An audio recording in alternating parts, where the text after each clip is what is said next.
Yeah. Welcome to Trap Bible Stories. Yo. So I was reading my Bible, right? And in Ruth 1-4, God snapped. So y'all, there was this family living in Bethlehem. It was Elimelech, his wife Naomi, and their 2 sons. But guess what? There was a shortage of food in Bethlehem, so Elimelech was like, hey, if we can't eat oxtails, rice, and peas, we gotta go, babe. We need to move. So y'all, they moved to Moab, and at first everything was fine. But then Elimelech died. R.I.P. Elimelech. And just like that, Naomi's a widow. So y'all know the modern man was clowning, calling her a single mama, but she was holding it down with her 2 sons. Y'all, when the sons got older, they end up marrying some local Moabite girls, Ruth and Orpah. But guess what, y'all? The sons died too. Pause. This too much. Anyways, now y'all the men going to glory, and it's just Naomi, Ruth, and Orpah out here. 3 widows trying to figure out what to do next. So y'all, Naomi was like, I'm going back to Bethlehem because the Lord done blessed the land with bread again. So she tells Orpah and Ruth to stay in Moab and find new husbands, y'all. Orpah was like, that's what I was going to do anyway. Say less. But Ruth gonna tell Naomi, I will follow you wherever you may go. She was like, mama, where you go, I go. Your people are my people, your God is my God. Y'all, Ruth really was ride or die for Naomi. So y'all, they went back to Bethlehem together. When they got there, everybody was like, hey, Naomi, is that you? But Naomi's like, don't call me Naomi no more, call me Ma, cause the Lord made my life bitter. Y'all mama was going through it.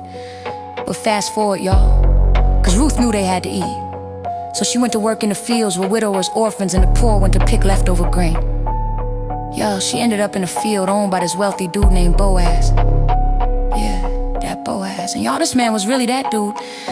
I mean, it's 2026 and people still got his name in their mouth. Anyways, y'all, Boaz was a man of God. And when he saw Ruth out there working, he whispered to one of his boys he trusted. He was like, psst, hey, who that? They're like, who? Boaz was like, shawty right there. That's when his boy gonna say, oh, that's Ruth, she's a widow, but she's still looking out for her mother-in-law, Naomi. So y'all, Boaz smooth goes over to Ruth and tells her he'll make sure nobody messes with her. And he told his workers to leave extra food so she could take it. Y'all, Ruth was like, mama told me ain't nothing free. Why you being so kind to me? I'm just a foreigner. Meaning she was a Moabite, and Moabites usually be beefing with Israelites. Boaz was an Israelite. But Boaz was like, I heard how you been taking care of Naomi, and I respect that. Ruth was like, okay. So y'all, Ruth kept working in Boaz field, and Naomi peeps game. So she tells Ruth, hey, you can continue our bloodline if you get with Boaz, cause that's my late husband's relative. So y'all, she told her to go bathe with some Dr. Bronner's and Bath and Body Works, and put on some Gucci Guilty and go lay at Boaz's feet after she finished work. And Ruth was like, mama. Naomi was like, girl, you better go get your man. So y'all, that night Ruth snuck into Boaz's house and laid at his feet. And when he woke up, he was like, hey, who that? Ruth was like, it's me, Ruth. Spread your cloak over me since you're my family's redeemer. Pause. Y'all, what? Anyways, Boaz was like, girl, I'm him. Y'all, he was feeling Ruth, but he was honorable. He really was a good man. That's a good man, Savannah.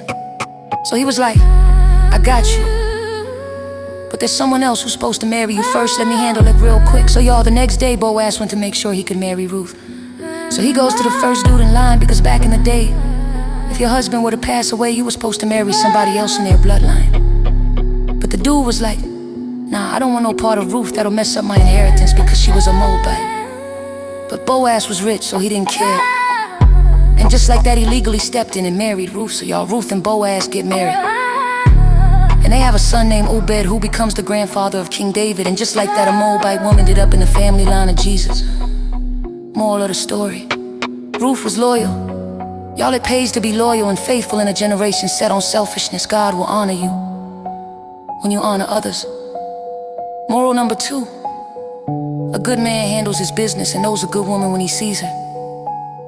Now go read it for yourself, Ruth 1 through 4, I wanna know what you learn.